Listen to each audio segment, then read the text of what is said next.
You're listening to Radio Maria, of course, your voice in your home. We're now presenting the show, Jesus, the Promised Messiah, Judaism, with voice showman. Hi, this is Roy Shulman, and welcome once again to Jesus, the Promised Messiah of Judaism, the show on Radio Maria that celebrates the Jewish roots of the Catholic Church, or seen the other way around, that celebrates the fulfillment, the completion, the full realization of all of the promise of Judaism in the Catholic Church and her sacraments. I'm very happy you're with us today. Usually the show revolves around some theme that has to do with the transformation of Judaism into the Catholic Church. But this show is going to be a little bit different. It's going to revolve around another subject of great interest to me, which is the relationship between science and the truths of the Catholic Church, and specifically the lying myth, to tell the truth, of the society that we live in, which claims that science is against the truths of the Catholic Church. In other words, that you have a choice of believing in science, in which case you would have to dismiss the claims of the Catholic Church as medieval superstition, or you can choose to believe in the Catholic faith, in which case you have to kind of dismiss and reject the validity of science, whereas nothing could be further from the truth. I have spoken once or twice before on the show about that, and earlier this week, I was a guest on another radio show, Gary Michuda's, on Virgin Most Powerful Radio, on which we discussed this issue. And so I thought that what I would do today is play a recording of that show, or at least of highlights of that show, but at the same time be taking callers and interrupting that recording in order to answer any questions or respond to any comments that a caller might have. So even though I am nominally replaying that recording, I am here in the studio, so to speak, standing by the message board, using the message board on Skype. That's a little message to the studio, to see if we get any callers. And if we do get a caller, I'll interrupt the playback of the Gary Michuda show, on which I'm talking about the relationship between science and the Catholic faith, in order to take the call. So I guess that's really all by way of introduction. And I will say, I guess I should mention, one of the reasons for my interest in this is that, in fact, before my conversion, I went to MIT, Massachusetts Institute of Technology, and received a Bachelor of Science from there, and had a quite solid, I believe, scientific education. So it is with a, I believe, insider's viewpoint that I am indignant at the fraudulence of the claim that science contradicts the faith, when really it supports the faith. The recorded show is only about 35 minutes. I'll take a break halfway through this show anyway for a short musical break. And if there's time at the end of the recording with Gary Michuda, I will talk about some of the other Eucharistic miracles that give a very solid material scientific proof of the truths of the faith. But with that, let me try to cue up the show and join the show a few minutes in. This is Gary Michuda's show on Virgin Most Powerful Radio. I believe the name of the show is Hands-On Apologetics. So here we go. So anyway, but thanks for having me on, not to talk about that today, but to talk about another very intense interest of mine, which is debunking the myth that somehow the scientific approach would run counter to the Catholic faith rather than supporting it. Yeah, absolutely. But yeah, Roy, that's an interest of mine too, because it seems like the culture is very much scientifically minded, and we are influenced by the culture in lots of different ways, aren't we? First of all, it's a little bit of a hobby horse of mine, but it uses the word scientific. In other words, I would argue that our culture is actually not scientifically minded, but there is a kind of umbrella over our culture which claims that it's scientifically minded. And if I may kind of launch in, I want to kind of paint a little bit of the backdrop, which is I hope that your listeners all know that the entire story of life on earth between birth and death is really a battle between God and Satan for the human soul.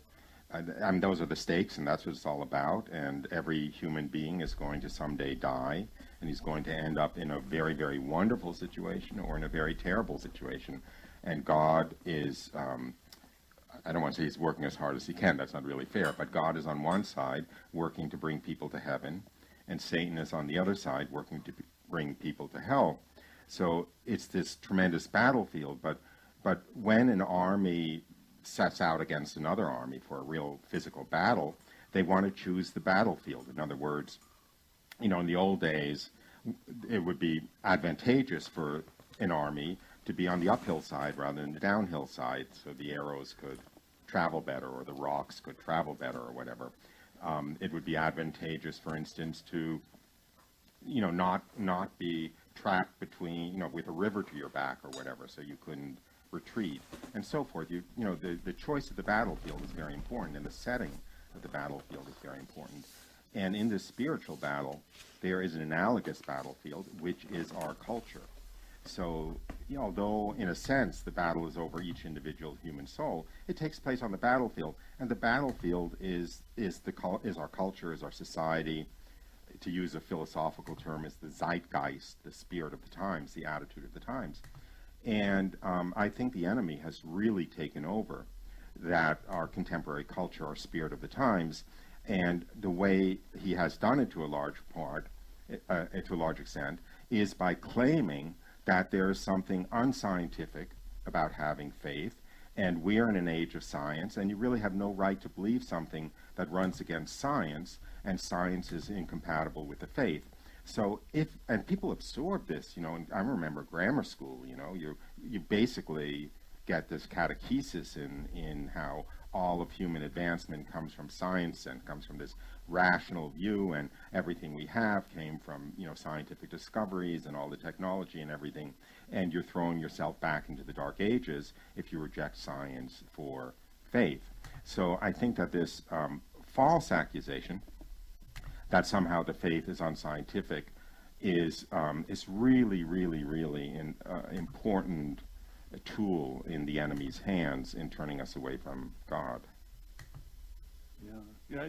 In fact, the whole idea that times past were dark and primitive, and that we are on this precipice of light enlightenment and the top of technology, it's itself kind of self-serving too.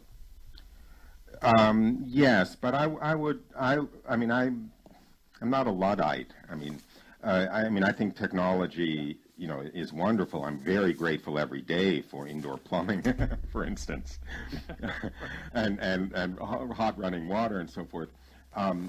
But the problem is that the benefits that technology have brought are ascribed to this quote scientific attitude, which in turn is described as being or is considered to be contrary to the faith. And in order to make sense of the truth of the situation, I think it's necessary to consider the change in what scientific means, because the enemy also wins a lot of battles by taking over our language. We see this in the pro-choice and so forth. They take over the language. They choose words carefully. They bring new meanings into words, and without noticing it, people's attitudes and opinions change as a result.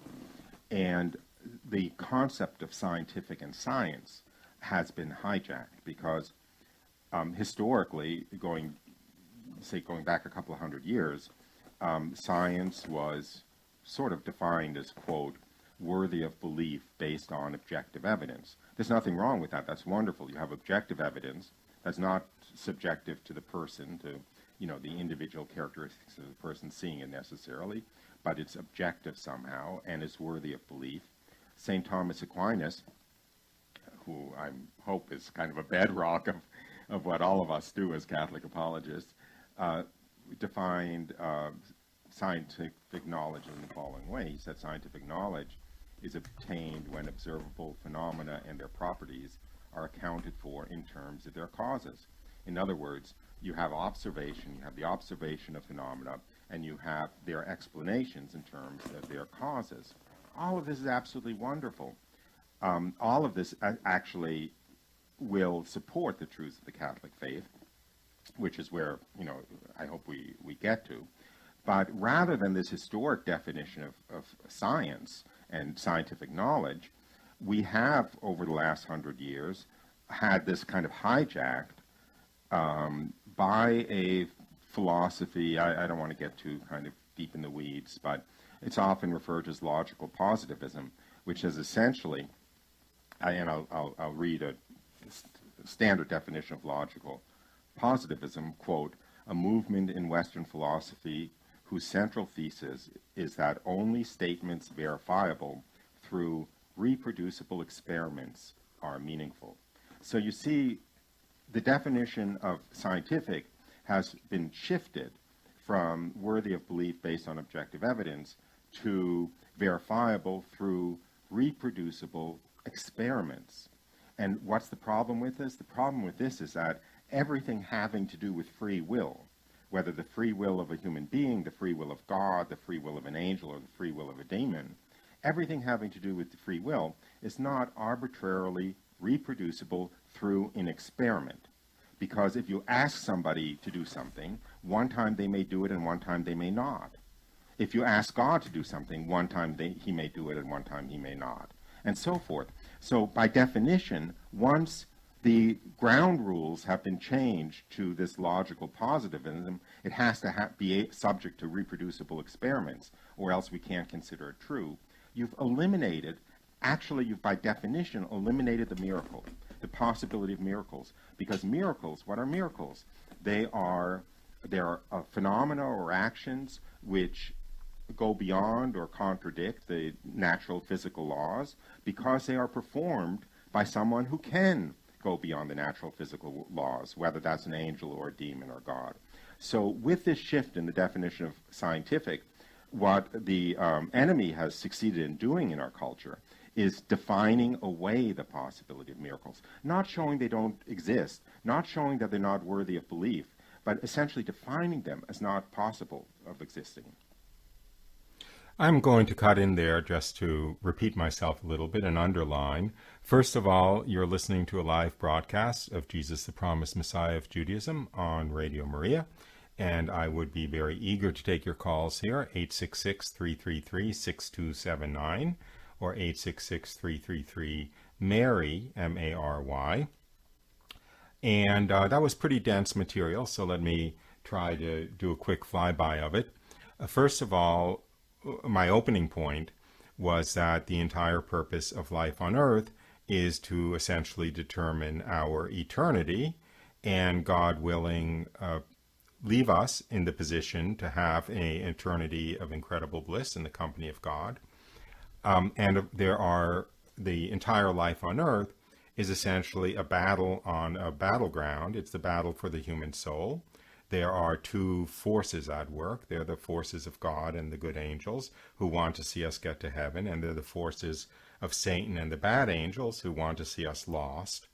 And this battle, of course, takes place in every individual human soul. But it also takes place on a battlefield, so to speak, to keep the metaphor going. And that battlefield is the culture.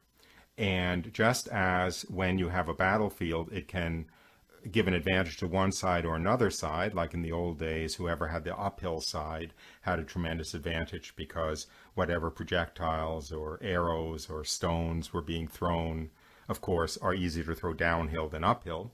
So both sides would hope that they had the uphill side of the battlefield. The battlefield today is the battlefield between Satan and God is essentially our culture, our civilization, and the enemy has done a good job of taking over or defining the battlefield so that nowadays he has the advantageous battlefield, so to speak, because the battlefield, which is our culture, tells us that faith is somehow irrational, the great good of our era is science and technology, and that science somehow disproves the truths of the faith and disproves existence in God. So if you want to maintain your faith and if you want to preach the faith, you are, to mix metaphors, swimming upstream against the current of the culture. So the battlefield has really been taken over by this pseudoscientific worldview that says that science and the faith are incompatible. Then I go on to say that's absolutely not true.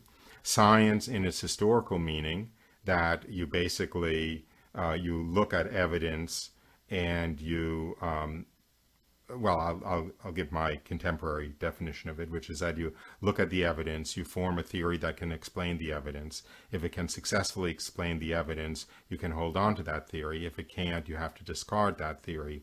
So it's basically developing principles and causal chains that make sense out of the evidence and are consistent with the evidence.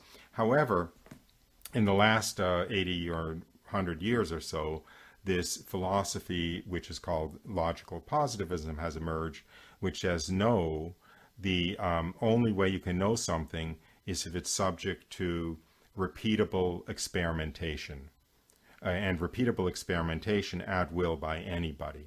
So you can't think that something is true unless it's established by repeatable experiments. Now, one of the problems with this definition of what's true is that anything that has to do with the free will of an individual is not subject to repeatable experiments.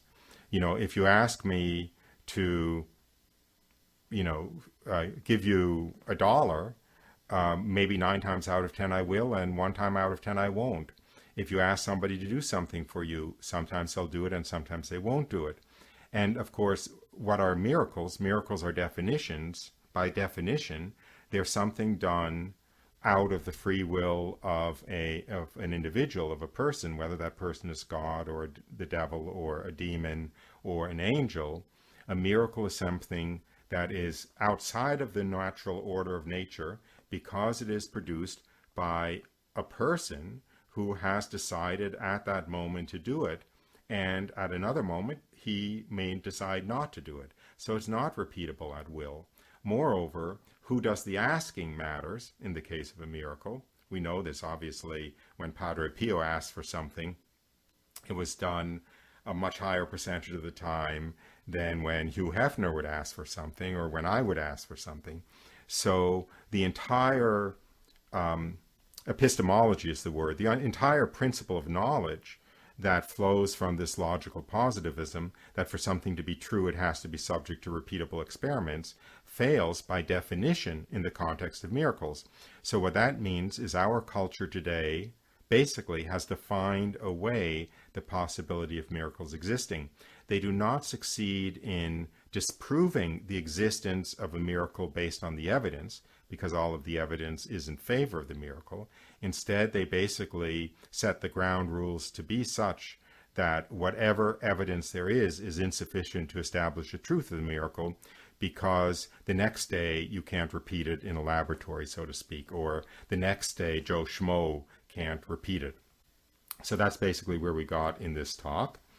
And again, this is a live call-in show, and I am looking forward very much to calls, because this is not entirely obvious, essentially, the line of reasoning that I'm going through. But I think it's very, very important, and it cuts very much to the root of apologetics today. In other words, cuts very much to the root of convincing people of the truths of the faith in the pushing against the prejudice of our culture to be entirely materialistic and not accept anything that's spiritual.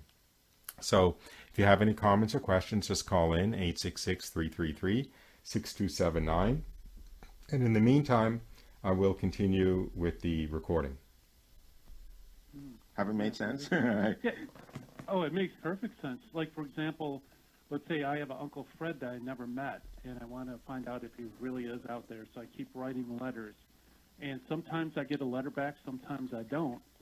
So, if I want to approach it scientifically, it's not reproducible. Then, every time I write a letter, he responds. Well, Or it it's could be worse than that, maybe, actually. Uncle Fred moved. It's worse than Pardon? that because the concept of reproducible results, they have to be reproducible by anyone.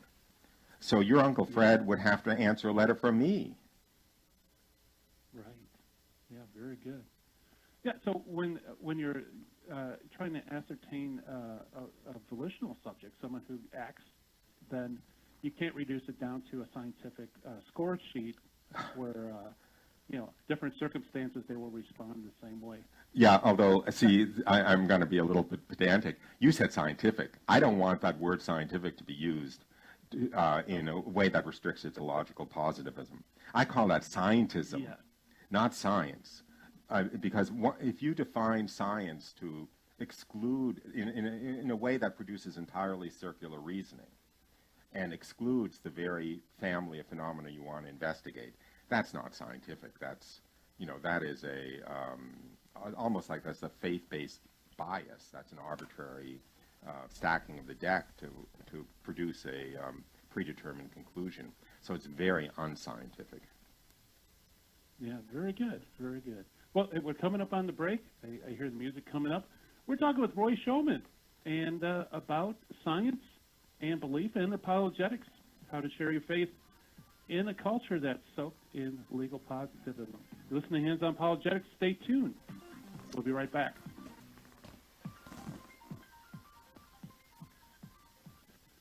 That's kind of what this logical positivism kind of reduces us to, is to try to come up with some sort of mechanical thing, which is possible.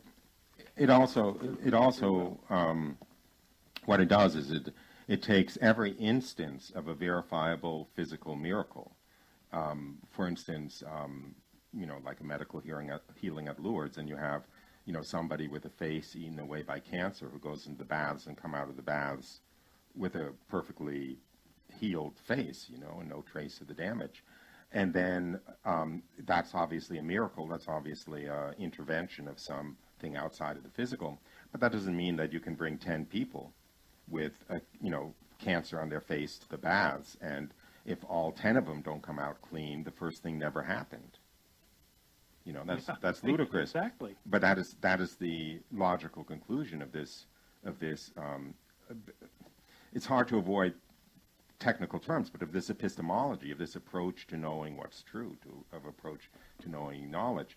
So it's I think in a way it's worse than any single example, because what it does is it's like if I went into a court case and I was defined as a liar beforehand, and my accuser was defined as telling the truth, it wouldn't matter what I said, because by definition everything should be dismissed. And it's kind of like that. Everything supernatural, everything out of the physical deterministic realm gets dismissed out of hand. There's no point in going to court. You might as well stay home. It finds opposition out of existence. Let me, I mean, you love and I love G.K. Chesterton because he has such a exact and penetrating and at the same time kind of humorous way of encapsulating these absurdities. So with your indulgence, let me read a quote of his about this, which is, quote, "The question of whether miracles ever occur is a question of common sense and of ordinary historical imagination, not of any final physical experiment. One may surely dismiss that quite brainless piece of pedantry which talks about the need for, quote, scientific conditions, close quote, in connection with alleged spiritual phenomena.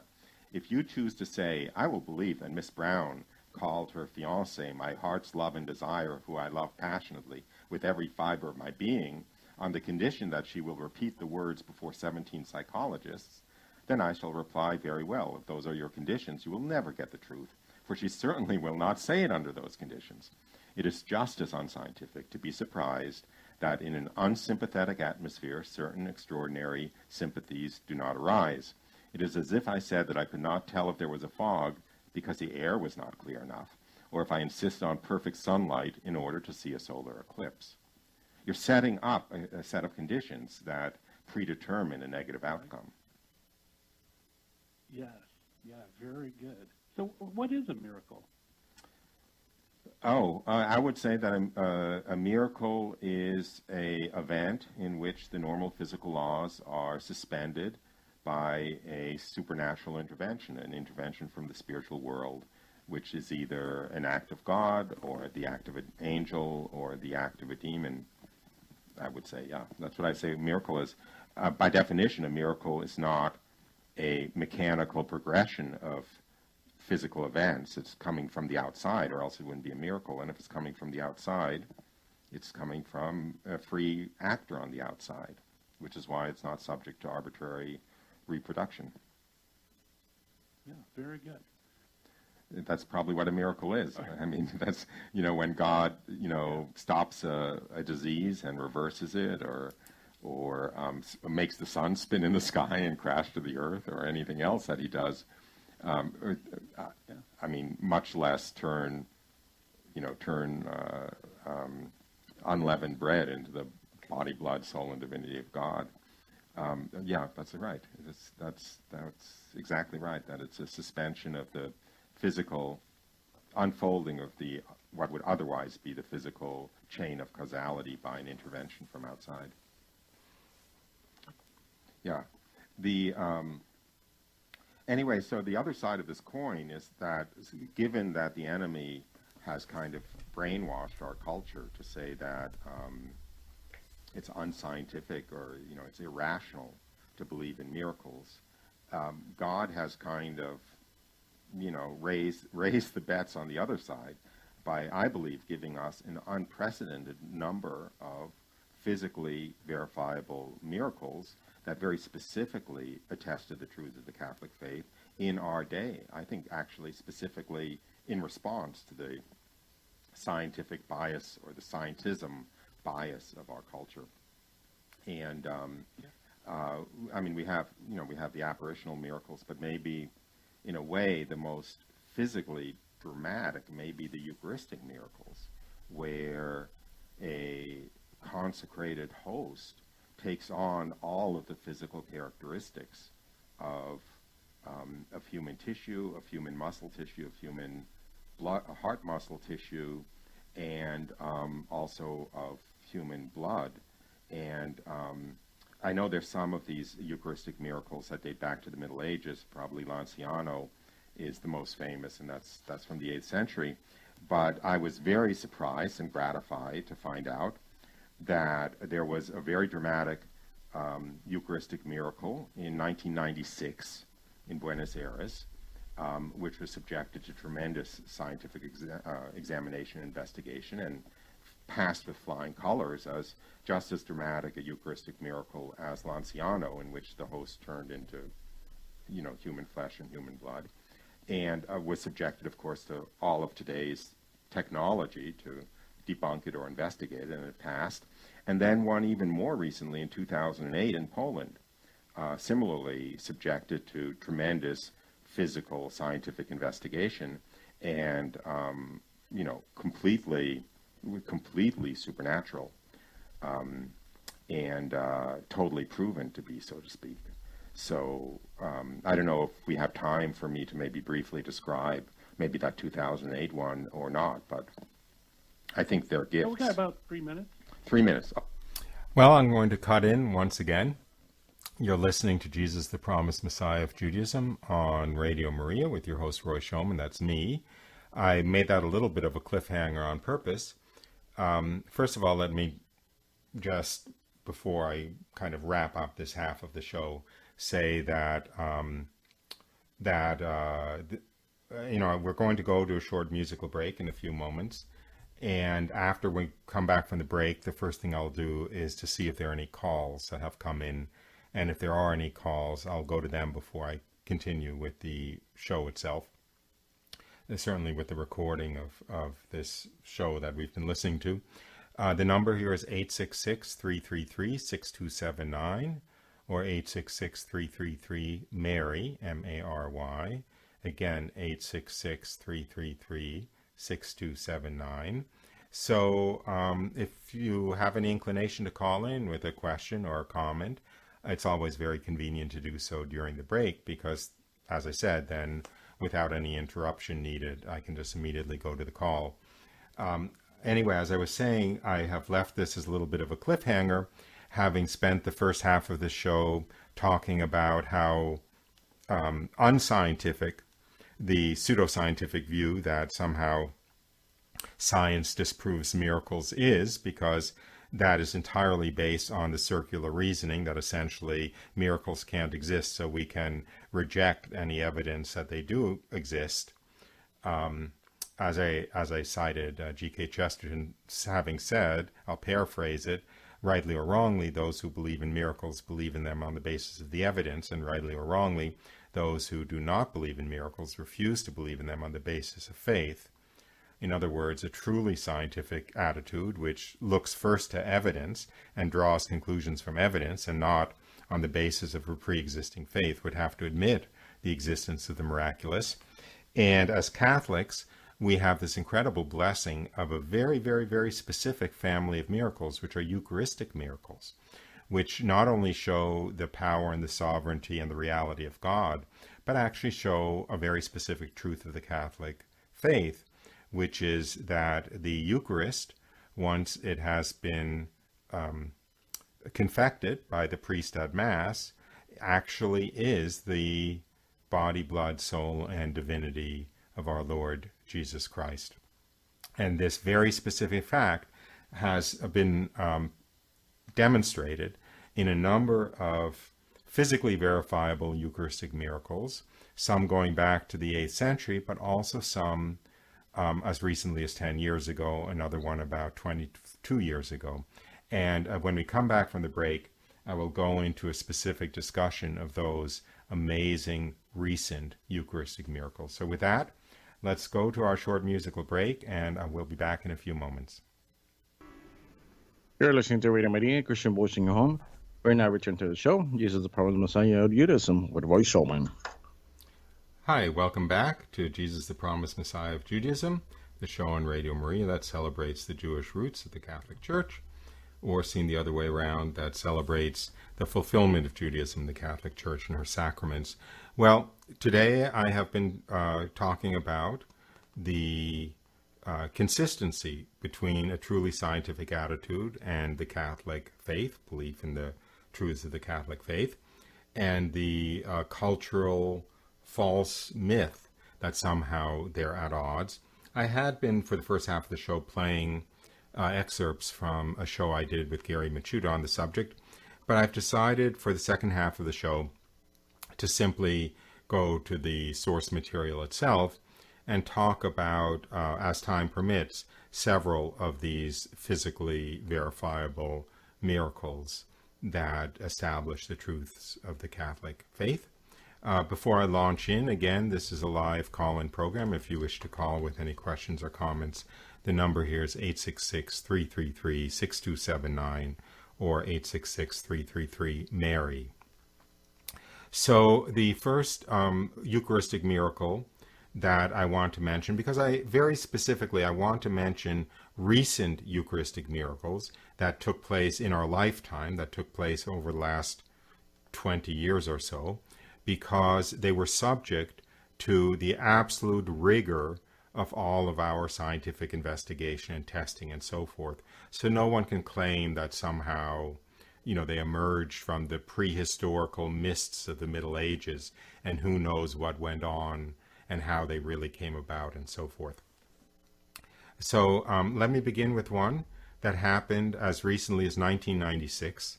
And then I will go on with one that happened even more recently in 2008. The one in 1996 happened in Buenos Aires when the bishop there actually was Bishop Bergoglio, who we now know as Pope Francis. So I'll read a short description of the miracle that I had a part in writing up. On August 18th, 1996, Father Alejandro Pezet celebrated the Mass in the church in the center of the commercial district in Buenos Aires, Argentina. He had finished distributing Holy Communion when a woman alerted him that someone had discarded a host in the back of the church. Going to the spot, the priest found the defiled host. He placed it in a little container of water that he then placed in the tabernacle of the chapel of the Blessed Sacrament. On Monday, August 26, on opening the tabernacle, he saw, to his great astonishment, that the host had become a bloody object. He informed Bishop Jorge Bergoglio, the auxiliary bishop of Cardinal Caracino and the future pope, who gave instructions to have the transformed host be professionally photographed. The photographs, taken on September 6th, clearly show that the host had become a piece of bloody flesh and had significantly grown in size. For 3 years it remained in the tabernacle, and the entire matter was kept secret. But observing that the host suffered no visible decomposition, Bishop Bergoglio decided to have it submitted to scientific analysis. In October 1999, analysis began on samples of the host. This analysis led to the declaration in 2005 by Dr. Frederick Zugiba, an expert in cardiology and forensic pathology, quote, "The analyzed material is a fragment of the heart muscle found in the wall of the left ventricle close to the valves. This muscle is responsible for the contraction of the heart. The left cardiac ventricle pumps blood to all parts of the body. The heart muscle is in an inflamed state and contains a large number of white blood cells. This indicates that the heart was alive at the time the sample was taken. I affirm that the heart was alive, since white blood cells die outside a living organism. They require a living organism to sustain them. Thus, their presence indicates that the heart was alive when the sample was taken.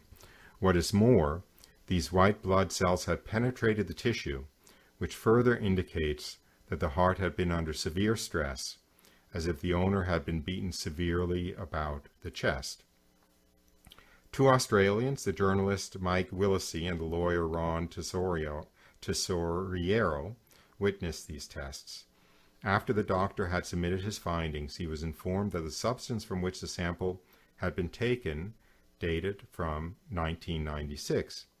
Dr. Zagiba then asked, "You have to explain one thing to me. If this sample came from a dead person, how could it be that while I was examining it, the cells of the sample were moving and pulsating? If the heart came from someone who died in 1996, how could it still be alive in 1999? Only then did Mike Willesee explain to Dr. Zagiba that the analyzed sample came from a consecrated host that had mysteriously been transformed into bloody human flesh. Stunned by this information, the doctor replied, "How and why can a consecrated host change its nature and become living flesh and blood? This will remain an inexplicable mystery to science, a mystery totally beyond her competence." And so ends the short description of this Eucharistic miracle that took place in Buenos Aires, Argentina in 1996. Notice a few things about this, that the doctor who examined the host, which had been transformed into heart muscle, was not aware that he was examining a miracle at all when he was given it to examine. He wasn't told that it had been a host that miraculously transformed. He was simply given the tissue and told to examine it and write a report as a forensic pathologist, which is what he was, a forensic cardiology pathologist. When he did that analysis, he noted a number of things. One is that it was very recently removed from a living body, even though he analyzed this 3 years after the miracle had taken place. It was very recently removed from a living body because the white blood cells were still alive, that the cells of the sample were actually moving and pulsating, which isn't going to last long once it's taken away from a living body. Also, that the presence of the white blood cells in the heart muscle established, not only was it clearly heart muscle that he could identify as coming from the left ventricle, etc., but the presence of the white blood cells in such numbers indicated that the heart was alive when the sample was taken, and the fact that the white blood cells had penetrated the tissue indicated that the heart had been under severe stress, as though the person had been beaten severely around the chest. Remember, at the time that the doctor wrote this report, he thought he was just examining a piece of tissue. He had no idea that this was a Eucharistic miracle. And yet, what he saw scientifically in the transformed Eucharist was very beautifully and tellingly corresponded to the story of Jesus' crucifixion. How much stronger scientific proof of the truths of the Catholic faith could you have than that? Now, as I said in the first part of the show, the answer of our pseudoscientific, logical, positivist culture would be, oh, well, if you can't repeat this by experiment, we'd have no need to believe it. So basically, they're just throwing out all of the evidence, all of the incontrovertible, physical, material, documented evidence in favor of the myth that they have that nothing can exist if it's not arbitrarily reproducible. Anyway, let me go on in the few minutes that I have remaining to the most recent of these Eucharistic miracles that I'm aware of that took place in Poland. Before I read the account, again, which I had a part in writing up, forgive my total inability to pronounce Polish names properly.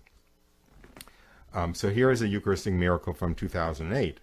In confirmation of the faith of the Church, the Lord wished to give the world a new proof of his love with another Eucharistic miracle in 2008, a miracle with features quite similar to those of the miracle of Buenos Aires.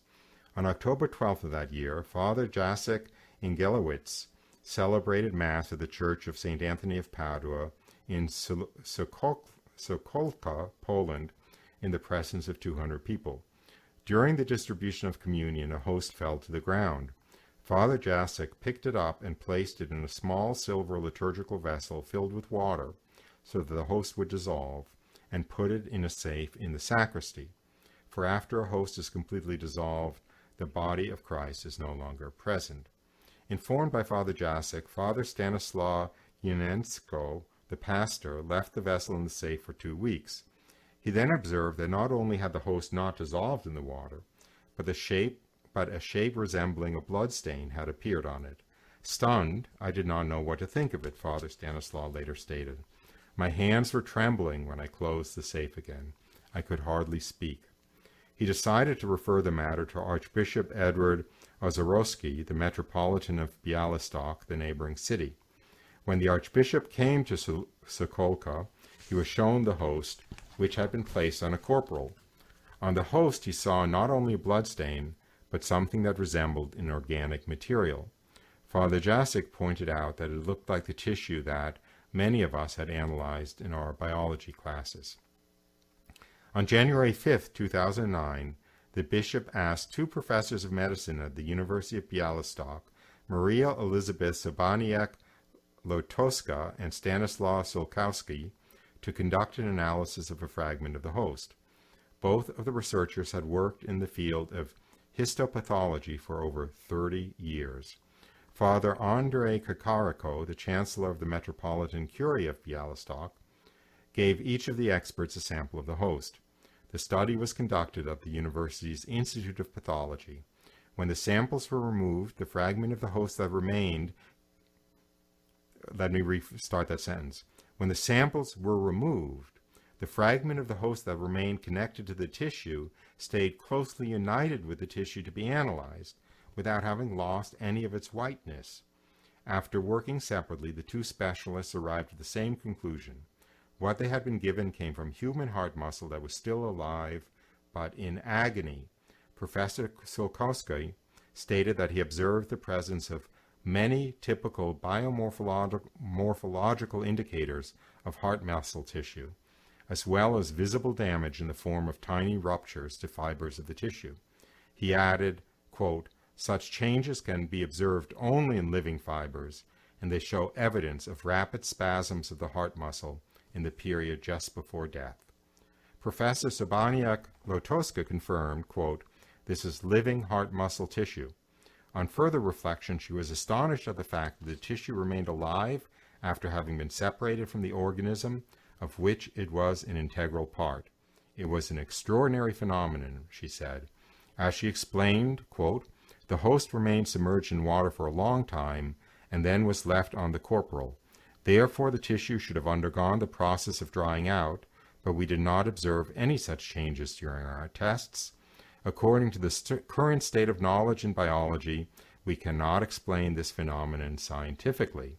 Also very intrigued by the way the heart tissue was connected to the consecrated host, she declared that, quote, this extraordinary phenomenon of interabsorption of the heart muscle tissue with the host, observed under the microscope and also by electron microscopy, proves that no human manipulation of the sample could have taken place. In fact, the structure of the myocardial fibers and the structure of the bread were so tightly bound that no human intervention could have caused it. Moreover, the blood from the host had the same characteristics of the blood from the Shroud of Turin and the blood from the miracle of Lanciano, that is group AB. So there you have a second Eucharistic miracle from as recently as 2008, subjected again to full scientific examination. And not only was the tissue that the host had turned into clearly heart muscle tissue that was still alive but in agony, but that the heart muscle tissue, where the host had turned into the heart muscle tissue, that transformation of host into heart muscle tissue was still there. So there was a continuous kind of a morphing of the host into the heart muscle tissue. And the host, the cells of the host, the microscopic structure of the unleavened bread kind of gradually transformed into the microscopic structure of the heart muscle so precisely and so continually and so microscopically, even under electron microscopy, that it was absolutely proof that there could have been no human manipulation, that this was a completely inexplicable from non-miraculous causes phenomenon. So we've come to the end of our hour, but I hope this show has been coherent and has been valuable to you. And it may be hard to reproduce the line of argument, but please, the next time somebody says to you, how can you believe in the truths of the faith? Don't you know about science? How can you be so unscientific? Whether you laugh openly in their face or you politely turn away and laugh behind your hand, please laugh at them, because they are the ones being totally unscientific.